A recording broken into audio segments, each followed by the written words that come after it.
Well, thank you very much. It's a great pleasure to be here with you, and I apologize by speaking a savage and barbaric language to begin with, but I will do my best. Much of the world has been focused on what's happening in Washington because it's so strange. The things coming out of the White House are contradictory from day to day, and in my opinion represent something of a danger to the global economy and to democracy. And I say this not as a conservative or a liberal or up or down or left or right. I think we're seeing something different from the normal politics of the past. And to be quite honest, I don't think it's an improvement. And I'll go through some of this. So the new populism is both authoritarian, like the old populism, but it has a new dimension. It's postmodern. We're now seeing the emergence of postmodern forms of authoritarianism. And it turns out our postmodernist friends in the humanities said postmodernism is totally liberating. We eliminate all previous distinctions. But this postmodernism, I think, is not going to be liberating. It is a road to tyranny. So let's start with the destruction of the distinction between what is true and false. And here we have Kellyanne Conway, the spokesman for the president, and when she was debating on the news with the newsman over such a small thing, very small, how many people came to see Donald Trump inaugurated? I don't really care, frankly, but to them it was important. They said it was the biggest in the history of the galaxy. Never before have so many people come to this. And it was an outrageous lie. All the evidence showed this was not true. I don't really care that much, frankly, but to them it was important. And here's what she said to Chuck, the reporter. Don't be so overly dramatic about it. You're saying it's a falsehood, and they're saying, Sean Spicer, our press secretary, gave alternative facts. It's a new word for lies. It was astonishing.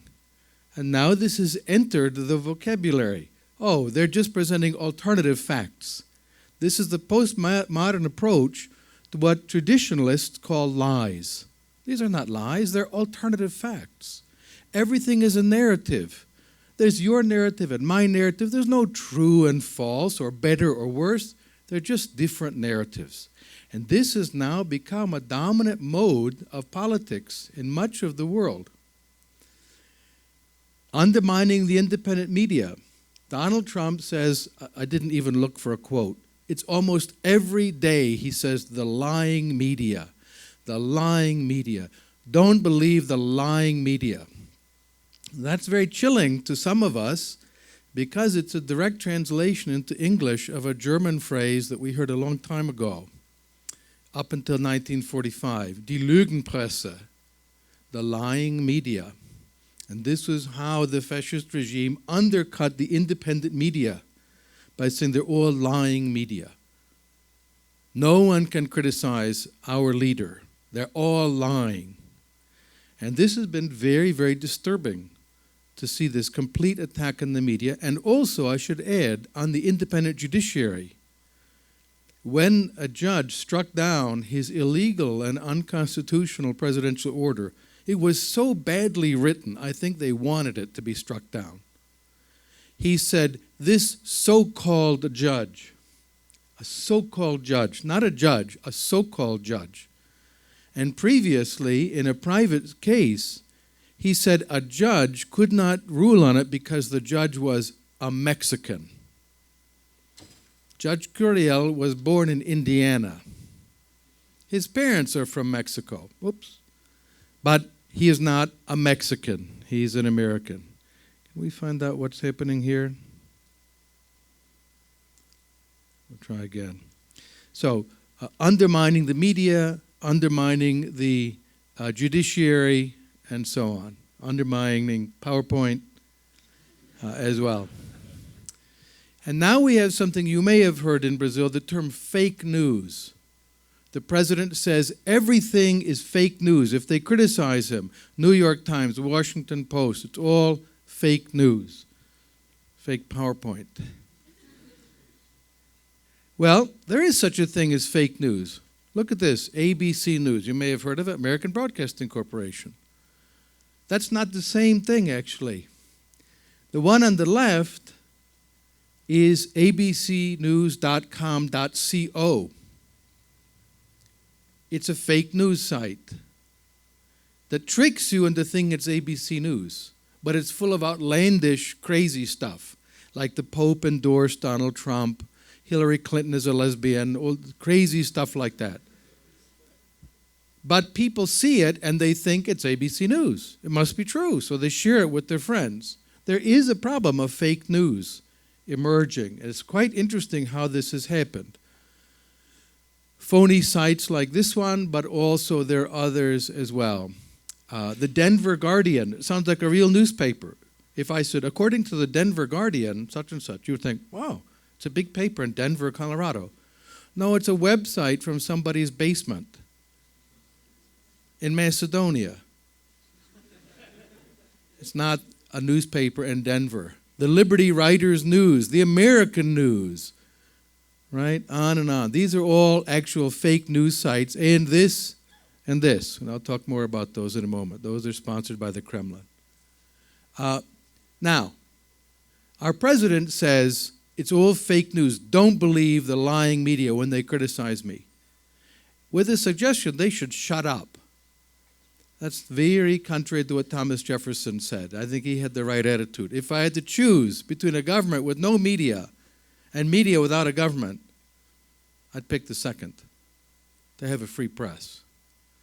But this has been resisted.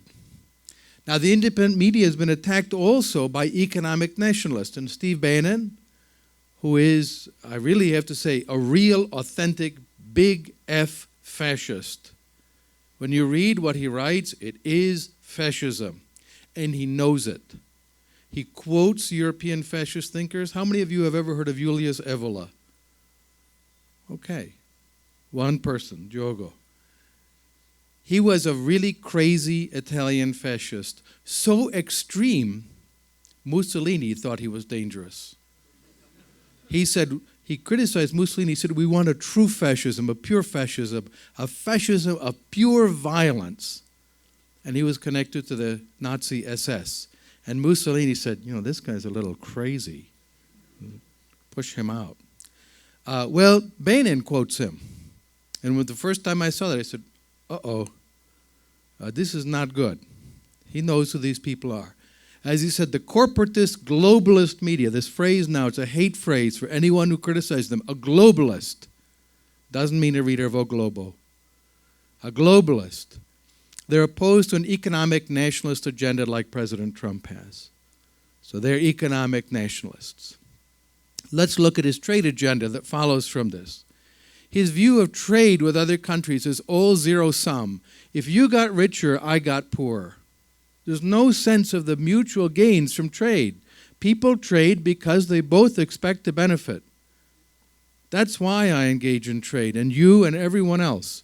But for him, if China won, we lost. And he says, our wealth is in China. We're going to get it back. He actually said that. We're going to go get our wealth back. I thought, wow, that is so weird. Do I have to send back my Macintosh computer now? Or my iPad that came to me from China?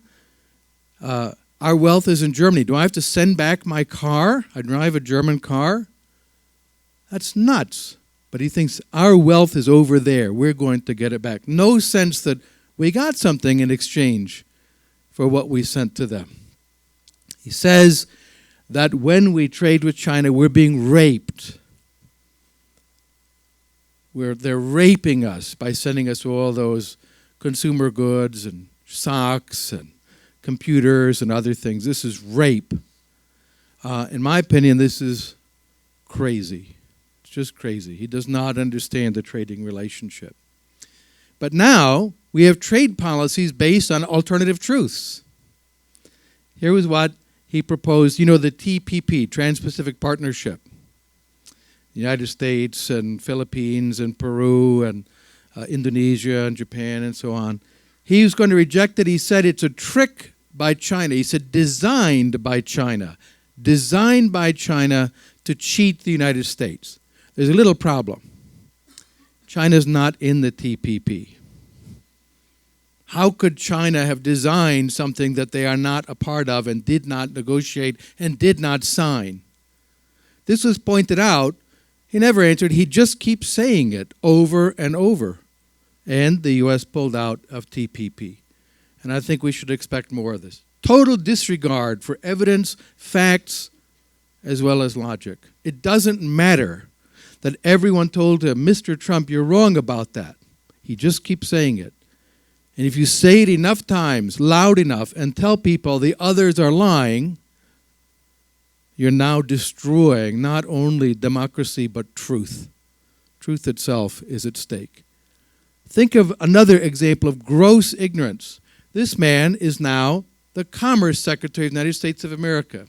Here's what he wrote to the Wall Street Journal.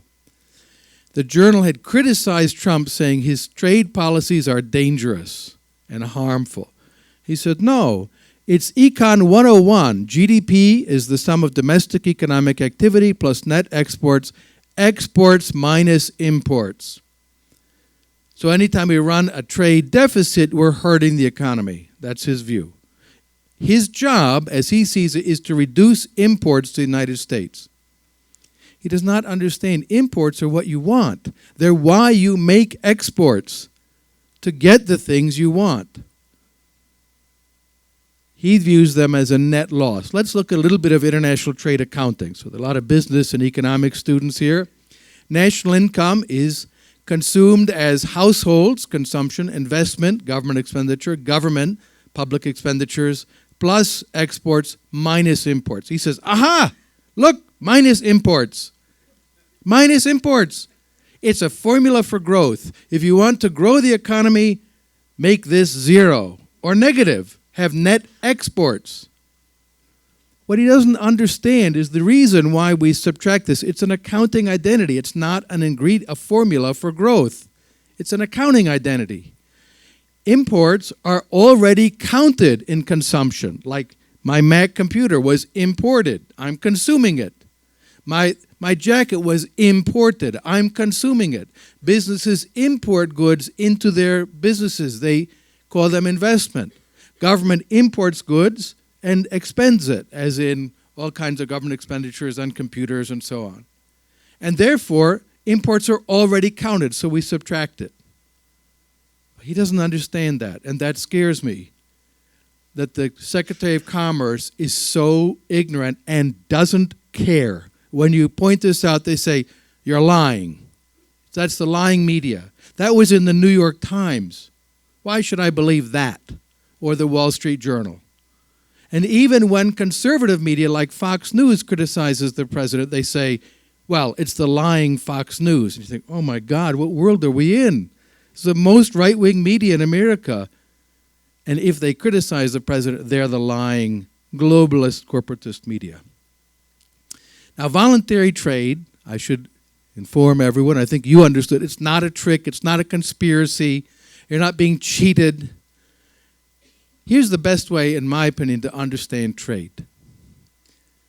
Imagine you had a big automated factory. The world's leading scientists invent this factory, the nanotechnology and everything. And in one side, you put in things that are cheap to make. And the other side, out come things that are expensive to make. It'd be great. Think about how these scientists would be viewed. They get Nobel Prizes, all kinds of tremendous awards. Everyone would say how fantastic that is. Hondurans can put in bananas and out come automobiles. That'd be great. People in Iowa put in corn, which is easy to make in Iowa, and out come airplanes. Wow, that would be just great. But until some journalists sneak into the factory and they find it's a fraud. It's not a factory at all. Everyone was tricked. It was, in fact, a submarine base. And the goods are being put into submarines and taken to other countries, and then they came back with goods and unloaded them. So the machine in Iowa, they were putting in corn. The corn was being sent to Germany, and back came Mercedes-Benz cars. Right? Now what? Now should we consider this a terrible thing? When it was a factory, everyone wanted to say it's great. It's trade. Trade is a factory for adding value to the world. That's how we should look at it. Free trade adds value. It creates value. Now let's turn then to what it is to add value. We can add value in lots of ways. We can just work on things and improve them. It's adding value. But we can also exchange. And merely exchanging increases the value available to people. Just that simple act of exchange. Let's look at a difference. Friedrich List, who's an inspiration for Bannon and others, was the founder of economic nationalism. He said we should prefer the theory of the powers of production over the theory of value. He said liberal economists talk about the theory of value. We will talk about powers of production instead. And it was very physical understanding. He promoted that tariffs should be measured not on the value, but the weight of goods, how heavy they are. That's a sign of a manly, masculine, powerful country. It's a very interesting gendered idea of economics. And we heard this in American nationalist Robert Reich. When he was criticizing trade, he said, American exports are falling. And when that was pointed out, that's not true by a journalist. Said, that's just not true. I have the data here. Value of exports is going up. How do you get this number? He said, oh, when you measure them by weight. This is primitive. That it's better to export heavy, big things like stones rather than light things like computer programs or vaccines or medicines. Right? 100 pounds of medicines and 100 pounds of rocks. The economic nationalists like rocks because they're heavy and big, and manly men move big, heavy things. But value is for girls. Value is girly. It's effeminate. But manly countries make heavy, big things. This is true primitivism. And this is what we're seeing back in politics again. We should be making heavy things. Well, here's a comparison of List and Friedman. List wanted big projects to create lots of work, manly work. Big men picking heavy things up and putting them down. And Friedman had a different approach. He was in Asia, and he went to a dam construction. He expected to see these big, heavy machines to move the earth. But they didn't have any. This is what he saw, shovels. Thousands of people digging with shovels. And he said, why do you have no earth-moving equipment? Why are they digging with shovels? Professor Friedman, you do not understand. This is a job creation project. He said, oh, whew. Now I understand. You should have told me. But now I have another question. Why didn't you give them these? Right? You could make a lot more work if you gave the workers spoons instead of shovels. And that revealed the point of work is not just to be busy or move things. The point of work is to add value. The point of work is to create value. Same thing with the point of exchange. Now, let's think about any country. If you want to become wealthier, you have to think in a special way. If I want to become richer, I can add value at a constant rate and save, spend less than I earn, and after years I'll have money, I'll be richer. That's how we normally think of it. And that's perfectly reasonable for an individual, but not for a country. A country cannot become rich that way. If you want to eliminate poverty and raise people out of poverty, you have to create value at an increased rate. We call that economic growth. It refers to the increase of the ability of the economy to produce goods and services, to be able to do it at a faster rate. So Brazil, you have very substantial poverty rate in this country, particularly regionally in the northeast of the country. If those people are to go out of poverty, the rate of economic growth has to rise in Brazil. There's no other option. So when you think about it, it really matters that the numbers be larger rather than smaller. And I'll go through some simple arithmetic on this. Why this matters. If you compound the rate of increase and use a continuously compounding rate. The way to figure out how long it takes to double your wealth is to divide that into the number 69. It's very simple. It's called the rule of 69. So let's look at the numbers on that. If you grow at 1% a year, the rate of economic growth, it'll take 69 years to double the income of the country.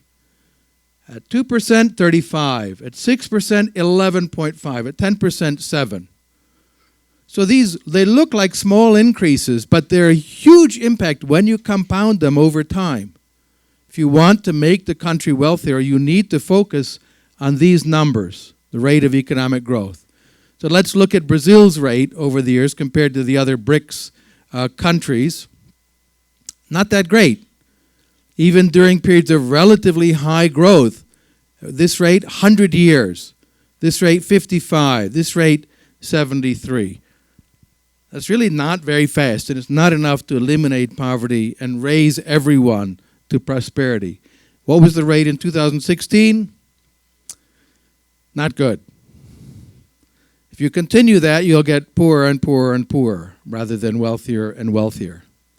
So how easy is it to create wealth in Brazil? Look at the Doing Business report. They only covered the two major cities, Sao Paulo and Rio de Janeiro. But they look at how difficult it is in 11 different areas to start a business, engage in activity, hire people, and so on. Well, where does Brazil fit on this long list? There, 123.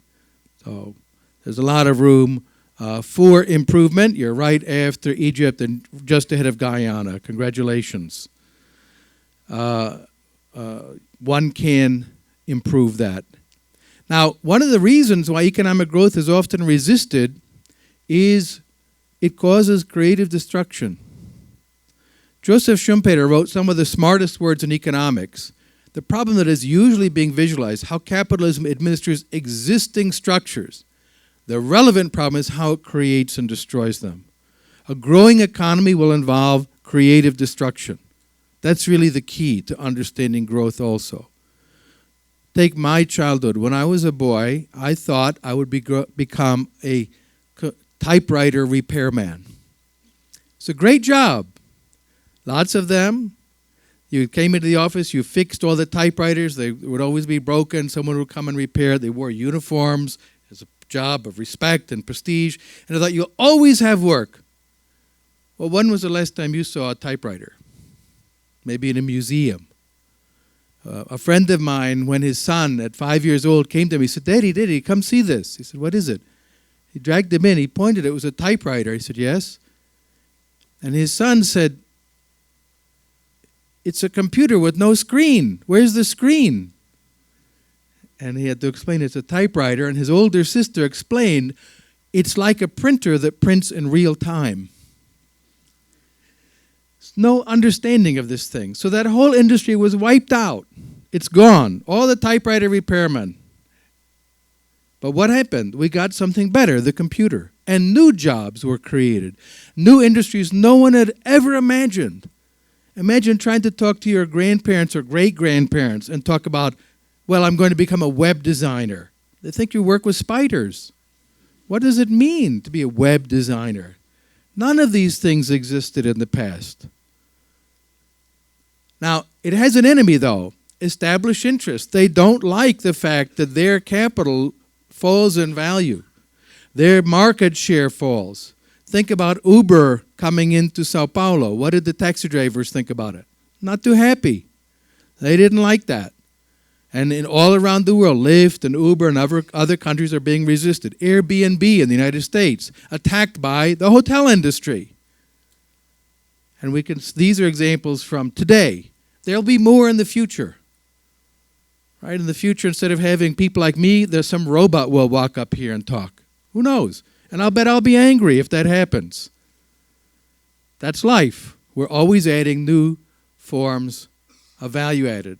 But this system that shows up in opposition, we call it cronyism, in French copinage, clientelism, cronyism, and so on. You get the idea. Fortunately, Brazil has none of this. So you don't have to worry in Brazil, completely uninfected by this problem. only in other countries. Well, cronyism, an interesting term. It comes in English from the Greek chronios, means long-term, the old friends, the buddy network, the friends that have been around for years. They went to school together and so on. And what they do is they go to their friends, who's prime minister, president, minister of this, and so on, say, can we get the monopoly, the privilege, exclude our competitors? And the state can do that in a very special way. The state is a unique institution. It can put small costs on everyone, gather the wealth together, and give very big benefits to small numbers of people. So a little tiny cost, I'll give a simple example, the American sugar industry. Americans pay the highest price in the world for sugar because there are 8 producers of cane sugar in the United States, in Florida and Louisiana, and also producers of beet sugar in Iowa and Indiana and so on. And they come and lobby to keep out Brazilian sugar. You can't have that evil, evil Brazilian sugar. So we have American sugar. We restrict the market. The price is about twice what the world price is. And no one knows. Because when you put it in your tea, it costs you a half a penny more, nothing.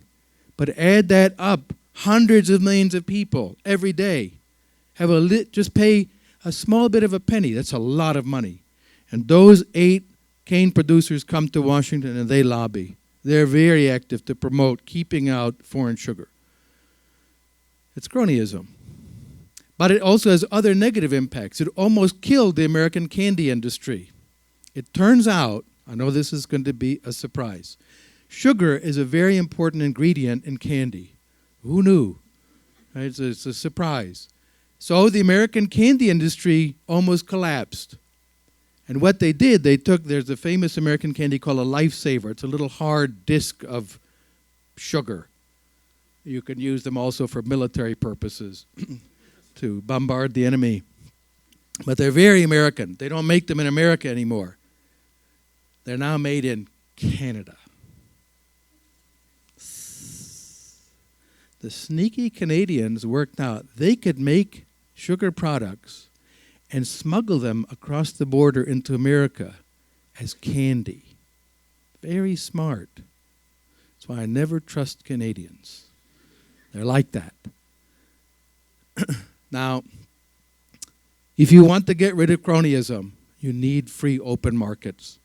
That is the antiseptic that kills off the crony bacteria.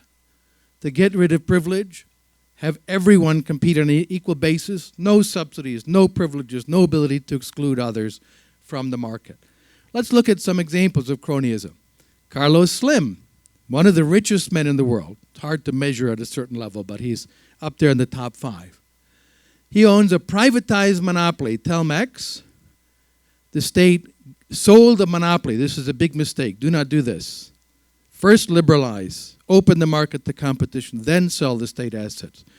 Because they sold the monopoly, and now he spends his money keeping competitors out. And Mexico has the highest price of cell phone telephony in the Americas, higher than any other country as a consequence.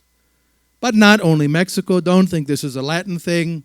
In the United States, General Motors was bailed out to the benefit of small numbers of shareholders and harming others. And we got a new General Motors, government motors. Solyndra, friends and donors to the president, who got $500 million in subsidies and never made anything. Very convenient arrangement. But now, and again, it's not just a Democrat thing, we have the ultimate merger, the ultimate corporate merger, the Trump Organization of the United States of America. Merger of the Trump Corporation and the U.S. government as one organization. And we're seeing already they're beginning to enrich themselves from control over the state. Now, authoritarian populism, I'll wrap up here, has some interesting features. And the literature in psychology and political science suggests authoritarianism can be promoted by 2 important factors. An external threat, and for this we have ISIS. The reality is the threat posed by ISIS to the average American or French person is very tiny.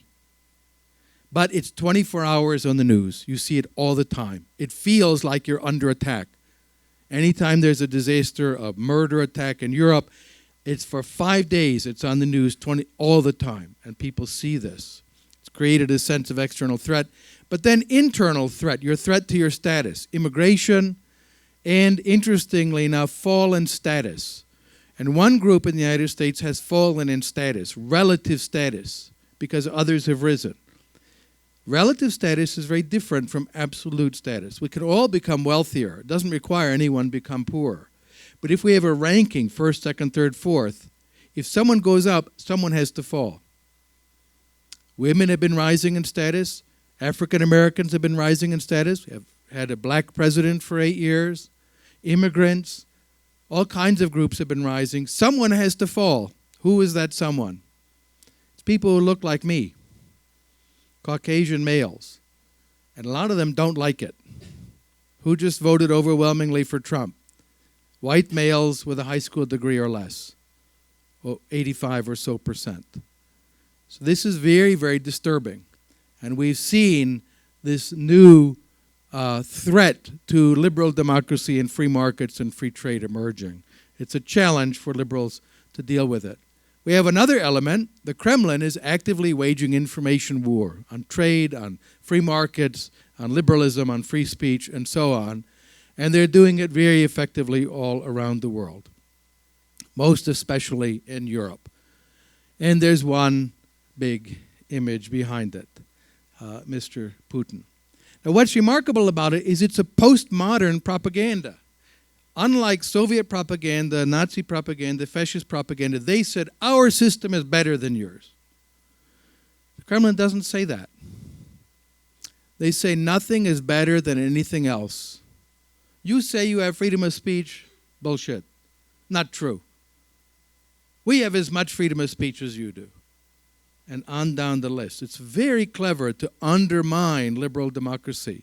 And unfortunately, it's succeeding. Very good state-of-the-art propaganda. If you're interested, I wrote a long piece on this, which you can Google, cato.org, illiberalism and Palmer, and get my longer thoughts on that question. It's happening across Europe with populist parties, Jaroslaw Kaczynski in Poland, Marine Le Pen, Frauke Petry in Germany, and already in Europe, illiberal states. Viktor Orban, head of the Fidesz party and the prime minister, as he says, we are constructing a new state built on illiberal and national foundations. Explicit attack on liberalism. We have an illiberal state.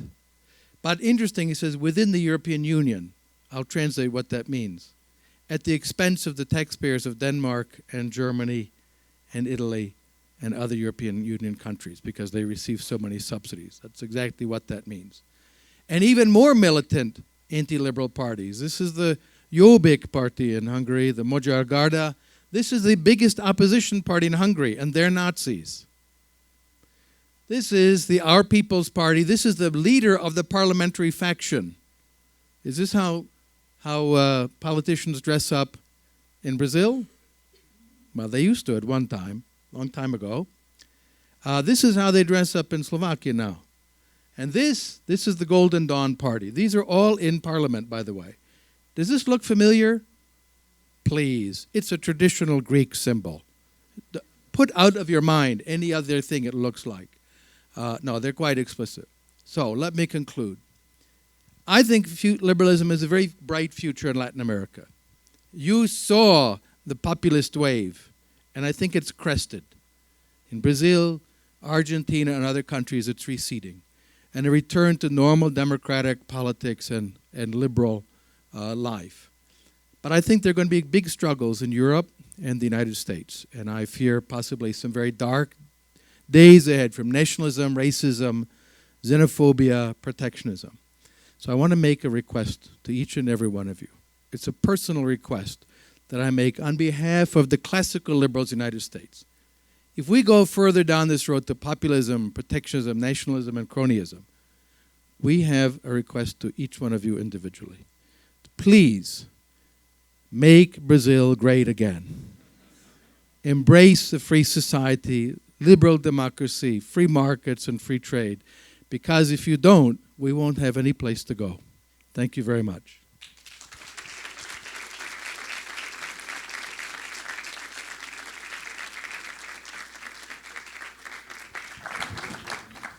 Thank you, Professor Tom Palmer. It was a great conference. I would invite Ricardo Gandur to come here, please. Ricardo Gandur is the director of, is a close friend, is of the board of Instituto Palavra Aberta, is a close friend, and he made his, can I say, a kind of post-graduation course. He's a fellow at Columbia University, and he's the director of CBN Radio Network in Brazil. So thank you very much, Ricardo. He will make some questions for Professor Tom Palmer, and I want to invite Diego Costa too. Let's start. Let's start with Ricardo, can we? Sure.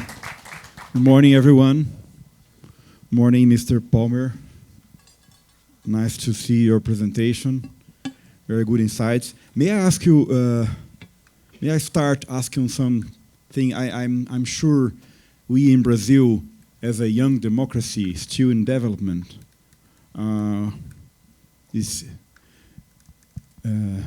important to say that we are following what's happening in the US and in all the world quite worried, despite our own problems. But for us, for a young society like Brazil, everyone related to the liberal values, to the democratic values, we shouldn't be more concerned and worried about what is happening. We've been following with high attention.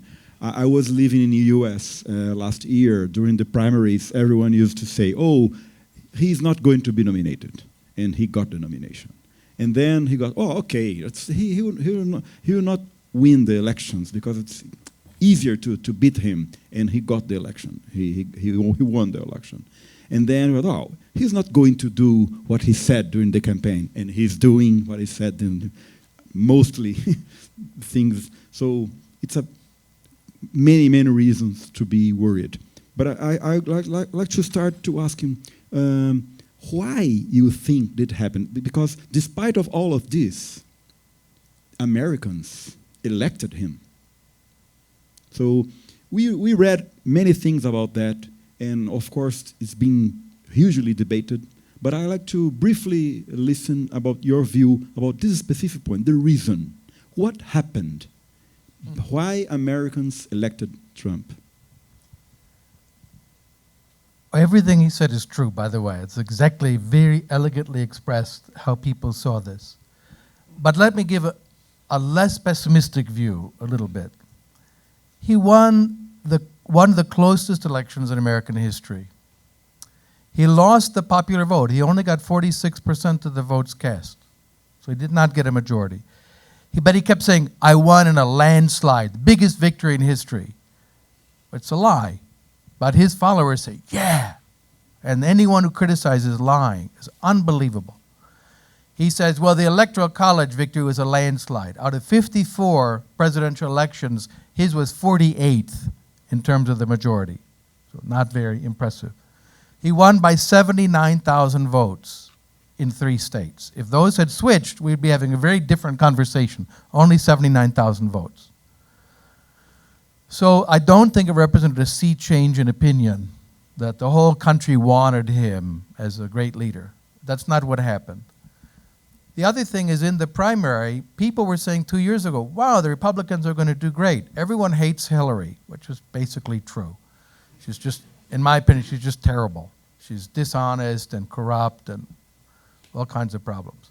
So they said, the Republicans, how can they lose? They have so many governors and senators who are respected who can run. Well, the problem is there were 17 of them. And one of them was a reality TV star. Had there been 6 and 1, I don't think he would have won. But that meant he dominated and no one else could get anything out. He's brilliant at dominating the conversation.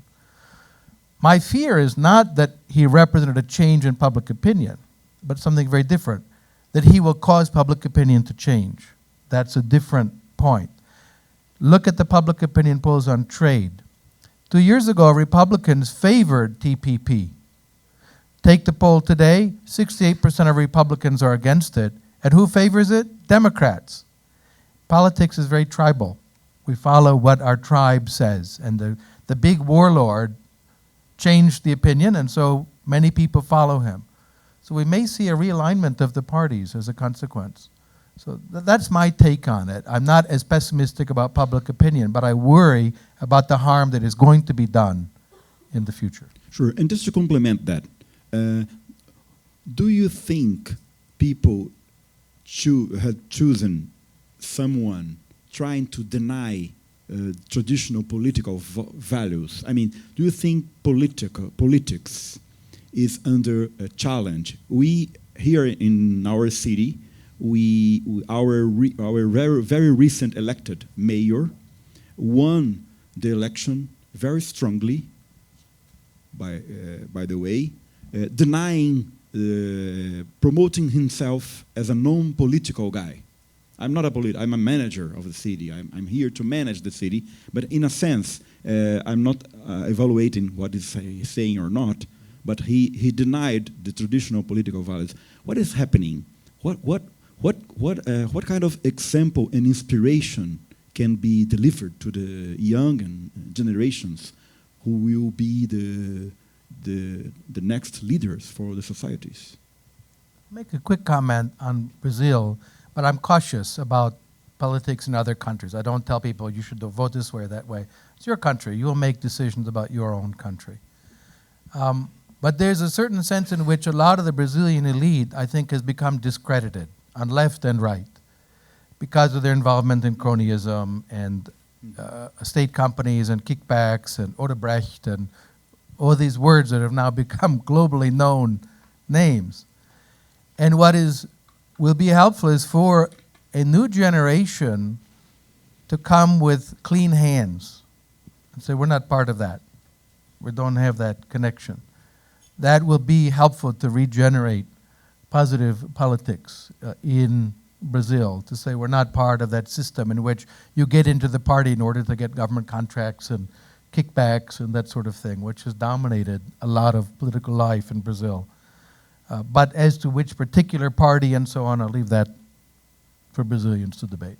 Fernando, just to finalize this first bench of questions, Mr. Palmer, do you think something has to change in the American election system? We all know that voting is not a mandatory action in US, and we could say that voting is sometimes quite a difficult thing in many states. It's a weekday, time schedule is quite tight. It's very difficult for people who ordinarily work in popular, common people. Like to hear from you, what do you think was this effect on the recent election? And if you think those very complicated with a very long bailout has to change in US? I disagree with the premise. Voting in the US is not that hard to do. The voting place is local. You just go there. It's open from early in the morning until very late at night. I don't know many people who work 16 hours. I mean, that's, the idea you can't find any time to go to vote is highly implausible. They don't even ask for ID, which is something that's a debated question. Should they ask for an identification? You just go in and say your name. So I can go, I'm Fernando Schuler. Okay. They don't have his picture. They just say, okay, tick me off, and now I get to cast his vote. So it's not that hard to do. And it's the same electoral system we've had for many years. So I don't think that a change in the system predicted Trump. Trump. See an issue in this point? In all honesty, I don't think that's an issue at all. Okay. Fernando? So, Tom, I would like to ask you something following from a previous question. So now we see that Trump was first dismissed by liberals, for instance, then mocked, and then he gained strength, and then he won. So in hindsight, what do you think that classical liberals, libertarians should have done different in years past to prevent the Trump phenomenon from happening? Invent time travel and make sure Mr. and Mrs. Trump never met. But setting that aside, I actually blame the left for this very strongly. They asked for it in a way because the American left became so politically correct that they insulted people and attacked them. They waged a culture war on conservative people who go to church and live in small towns. And I don't want to wage a culture war on anybody, frankly. Simple example, same-sex marriage. America changed radically. The public opinion changed over a period of 8 to 10 years, unbelievably fast. And then the law changed. I favor same-sex marriage as a legal right of persons. We won, but the left was not willing to accept victory. They said, no, we have to punish people. We have to go find a Christian baker who does not want to bake a wedding cake for a same-sex couple and punish them, take them to court, run them out of business, destroy them. It was incredible persecution and intolerance. And I told people, I said, you won. Okay, have a parade and stop. No, we have to destroy them. And down the line, and this angered those people. And I think understandably, they said, why are we being subject to this persecution now? You won, leave us alone. So that the liberal approach is to say, okay, now, if you don't want to bake a cake, don't bake the cake. And if you want a cake, go to a different baker. It's not like there's only one. It's not like going to a hospital and dying in the lobby. You just go to a different baker. What's the big problem? This drove people into Trump's arms, this political correctness movement. And on college campuses, it angered people. They talk about gender privilege, white privilege rather. And this angered white men who might have been open-minded, but they're under attack. So someone who comes from a lower class family, who's from Kentucky, who's at university, constantly attacked, told to shut up in the school, you can't speak. Whereas another person might come from a wealthy family but has a different skin color, is considered the oppressed one. And this made them angry. So I think that the American left invited this. They said, please, please, we want a fascist reaction. And they got it.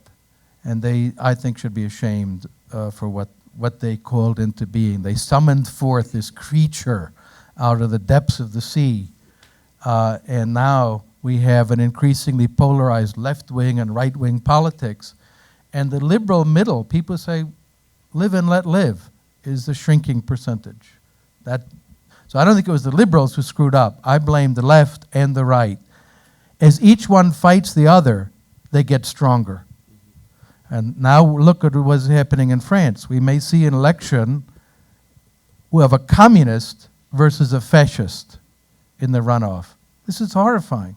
It's really scary. Both of which represent about 20% of the populace. But in the French electoral system, those two, the two scariest, most illiberal, dangerous candidates, may go to the runoff. I think that's what's happening now. Do I have another question? I would challenge the students. Do you have a question? There is one that have a marvelous and brilliant question here. There, we have time for one question. The microphone, please.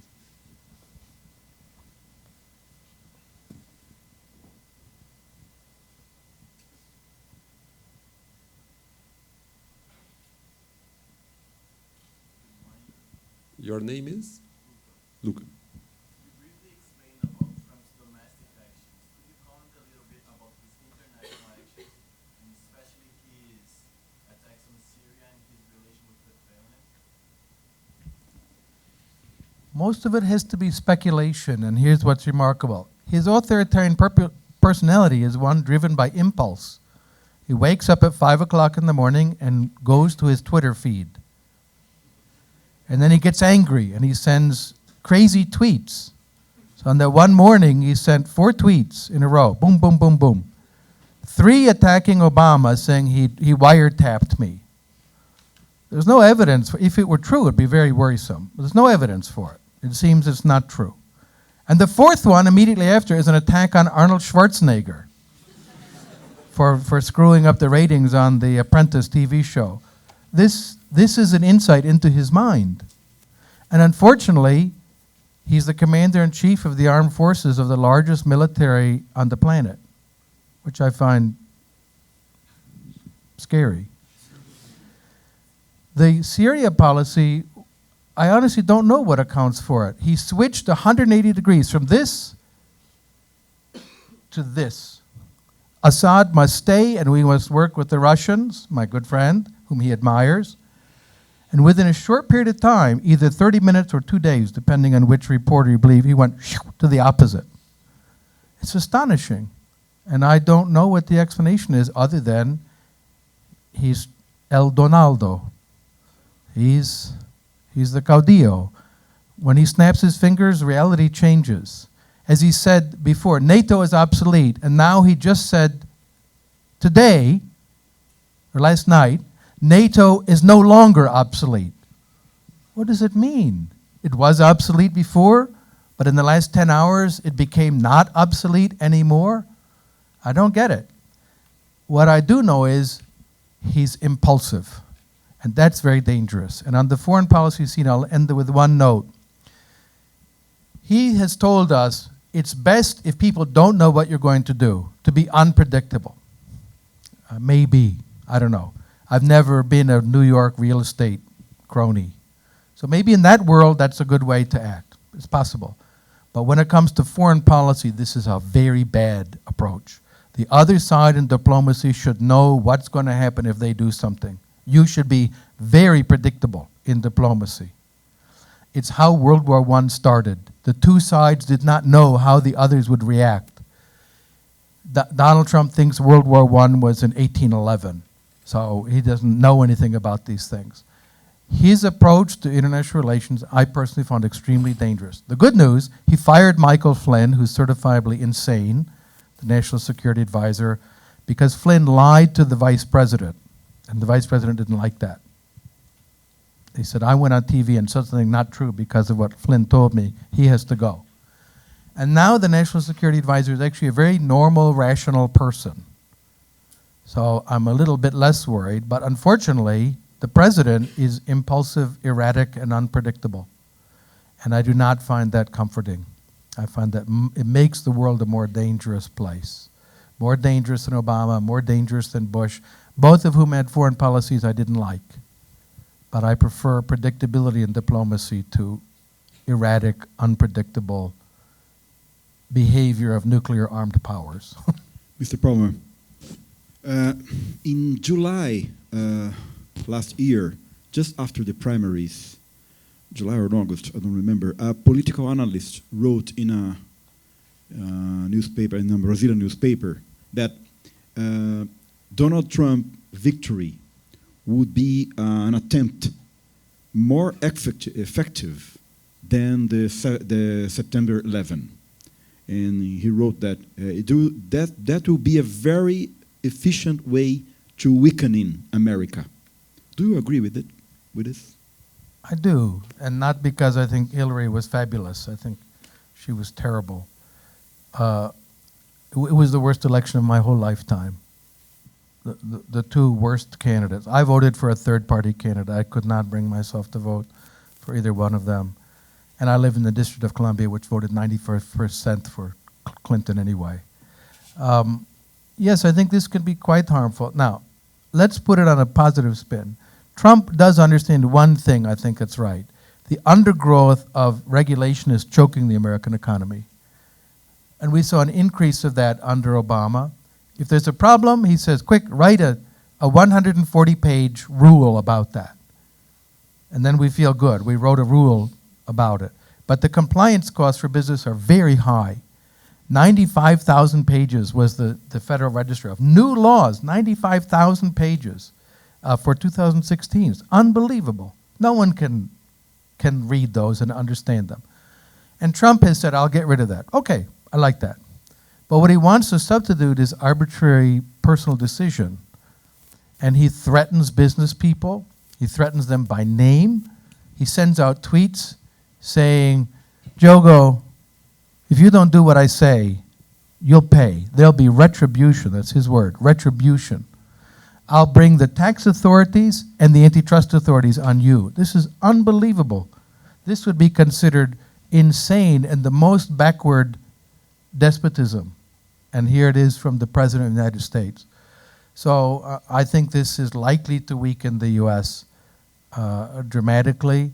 It's shamed us on the world stage, brought disrepute, and that's one of the reasons why I repeat to you, please uphold liberal, democratic, open society, free market, free trade principles in Brazil. Because if the U.S. goes off the tracks, which may happen, we don't know what the future will hold, but it may, don't let those ideas die in your country. More questions? Or? Yeah, one question. So what do you think is going to be the future of the left? There is a Bernie Sanders left, which is young, but it's also very class-based, economic-based. There's also this new social justice left, which is postmodern, focused on minorities. However, we saw that when there was a great defeat of the left during the Reagan years and the Thatcher years, that the left became more liberal with Blair and Clinton. So do you think it will go through a more liberal way, or do you think one of these different, radical alternatives will prevail? That's the key question. It depends on remember there's a filtering mechanism, so public opinion isn't just what it is, you go discover it like oil under the earth. It's filtered by mechanisms. We have primaries, we have voting mechanisms that filter the opinion. I mentioned Trump won by 79,000 votes, and people say the American people chose him. He was legally chosen by a minority of voters. So the filtering mechanism matters. The Democrats face at least two options, let's say two directions. They can go the direction of Bernie Sanders, who wants to nationalize much of the economy and tax 100% of incomes and so on, and Senator Warren, his ally in the Senate. They can go that direction and doom themselves to irrelevance because the majority will not support that. But there's strong elements in their party pulling them in that direction, very polarized. We have to be more left-wing to defeat them. Then the other direction is to say, let's go to the middle to capture a larger segment of the populace. That one would mean becoming more free trade, more limited government, more open-minded, and more tolerant. I hope that's the one that wins, but I don't think it's guaranteed. These are two possibilities, and they will be filtered by political personalities, by the voting mechanisms within the parties, and so on. At the moment, the far left in the Democratic Republic is very angry, and they're the loud voices.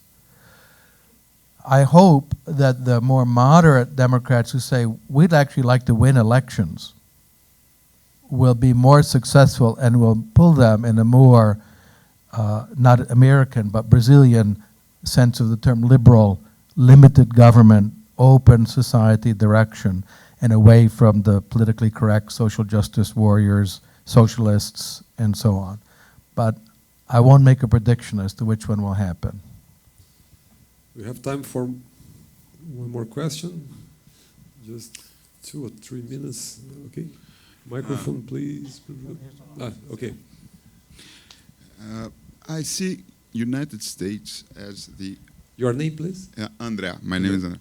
As the only country where democracy is not only a system, but it's a national tradition. McCarthyism, for example, the way it fell, shows how democracy is strong in the United States, and I really, and I don't see really such an unpopular president as a threat to American democracy. There's a Congress that is really against him. Even his party is against him. I don't feel that fear. I hope you're right. I hope you're right and I'm wrong.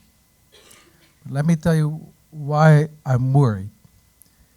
Trump is not like normal politicians. He's a bully. He's an authoritarian and a bully. and he doesn't like you to cross him personally. So, after he won the presidency, in the state of Ohio, the governor had been a candidate against him. And he said, I'm going to make him pay. He called every member of the Republican Party committee and displaced the chairman and put in a completely unqualified, really dumb Trumpista in place. Because the president called everyone, these are like they're not members of Congress, they're low level. And he said, see what happens when you disagree with me? And he threatened members of the Senate. He threatened Jeff Flake, who's a senator whom I know, a person of great integrity. He said, you're the guy from Arizona, right? I'm going to come after you if you cause me trouble, and you will not get the nomination next time around. And you. And he threatens them. Unfortunately, a lot of people are afraid of him. He has built a media empire with Breitbart, and they've said, don't listen to the other media, only listen to us. And unfortunately, it's working for a substantial percentage of the population. Enough to defeat people in the Republican primaries. He is, in my opinion, an extremely dangerous demagogue. The only one really comparable to him in American politics was not Senator McCarthy, it was Huey Long, who was governor of Louisiana, who was running as a fascist. He was assassinated by a dentist. So, interestingly enough, he's the only person I can think of parallel to Trump. Trump, I think, is very dangerous. He's attacking the judiciary. He wrote a travel ban so stupid and incompetent, it's clear no lawyer had seen it. It was obviously unconstitutional, and it was struck down like that. There's much speculation this was deliberate, knowing it would be struck down, and then he said, afterwards, he said, this so-called judge, you'll be the judge for me, so-called judge is betraying our country, and if there are any terror attacks, it's his fault. There will be terror attacks, right? In the next 3 years, yes, there will be some. They're all his fault. It's all the judiciary. I tried to protect you. This is really smart, and it's dictatorship 101. That's why I'm afraid of this. I hope you're right, and our institutions of independent judiciary will stand up to him. I like Judge Gorsuch. I think he's a very good judge. He's a friend of mine. I was amazed that he picked such a qualified judge. It surprised me. I hope the judiciary can withstand this. I hope the Congress will withstand it. But he is a force that is unlike any other we've seen in many, many years. So I'll just end. I hope you're right. Professor Tom Palmer, one more. It's a quick one. Hi, I'm Felipe. Are there constitutional mechanisms to take Trump off there? And do you think that can happen? Yes and no. Yes, there are. You have to be impeached by the House for high crimes and misdemeanors, which are defined by the Congress. There's no independent definition. He's already broken the law openly, what is called the Emoluments Clause. It's illegal for a president to receive gifts from foreign governments. He owns the Trump Hotel that every diplomat is staying in now in Washington. And he raised the price. Right, this is obvious. It's blatant. It's absolutely illegal. But only the Congress can remove him, a bit like the Brazilian case. So you would have to have a majority of the House of Representatives vote to impeach. It's possible, but unlikely. He has to be caught in bed with an 11-year-old who's dead for this to happen, right? Which may happen, but unlikely. Then the Senate has to convict with 2/3. This is very unlikely. You would find 67 senators to vote to remove from office. He has to do something really, really, really, really blatantly illegal. Maybe, but I think it's unlikely. So he could be removed, but I think the chances are almost zero. Please, we have to finish our debate. It was, excuse me. Just an information, Diogo has some books to present you, okay? Parece que não conseguiu passar o formulário por todo mundo, então a gente vai ter que fazer uma maneira alternativa. Então, nós temos 10 livros para conseguir sortear. Então vou pedir a Tuana para ficar do lado de fora. E daí quem chegar. E aí a gente vai fazendo no first come, first serve basis. Quem fez as perguntas tem prioridade aqui. Quem fez as... Ótimo, então. São Quem fez as critérios. perguntas ganha livros. Tá. E as pessoas a gente vai fazendo um first come, first serve basis. I want to thank you very much, Diego. Thank you very much, Ricardo. And please, thank you very much. It was a very inspiring debate to us. Thank you very much, Professor. Okay? Obrigado.